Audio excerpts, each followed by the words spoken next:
Avec cette vidéo, vous allez voir comment encaisser une facture avec un paiement en différé et comment gérer toutes vos factures qui ont des paiements différés.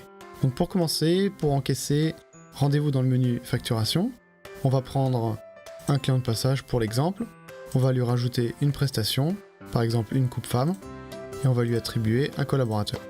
Il peut arriver parfois que vous ayez besoin de valider une facture afin de la transmettre à un organisme pour obtenir son paiement. C'est notamment le cas par exemple pour les maisons de retraite qui ont besoin d'une facture et non pas d'un devis afin de pouvoir débloquer le virement. Pour ce faire, vous avez un système qui s'appelle donc les paiements différés. Donc pour ça, rendez-vous dans Encaissement. Vous avez ici un bouton Paiement différé. Vous pouvez éventuellement saisir des informations si vous en avez besoin et cliquer sur Valider. À ce stade, le paiement différé fonctionne exactement comme un paiement normal.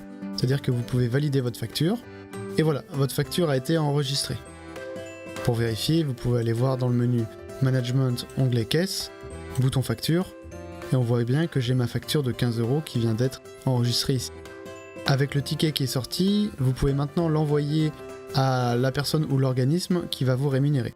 La deuxième chose à prendre en compte est de suivre toutes les factures qui ont un paiement différé, afin d'être toujours à jour sur les paiements que vous devez récupérer.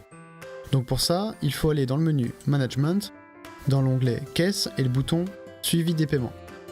Ici, on vous liste tous les paiements qui ont été enregistrés dans le logiciel. Donc pour les paiements différés, rendez-vous dans l'onglet Autres et sélectionnez ici Type de paiement, paiement différé. Vous allez avoir ici la liste de tous les paiements différés qui sont enregistrés dans le logiciel. Le but est d'en avoir aucun. Ça veut dire que vous avez récupéré tous les paiements.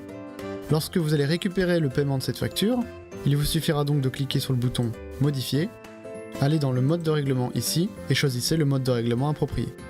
Par exemple, carte bancaire, et je valide. Voilà, on voit que le paiement n'est plus listé ici. Par contre, si je vais dans carte bancaire, effectivement, il va bien être listé ici. Pensez régulièrement à aller voir dans les paiements différés ici si vous êtes à jour au niveau de la récupération de vos paiements. Voilà, vous savez maintenant comment encaisser avec un paiement différé et suivre ces paiements.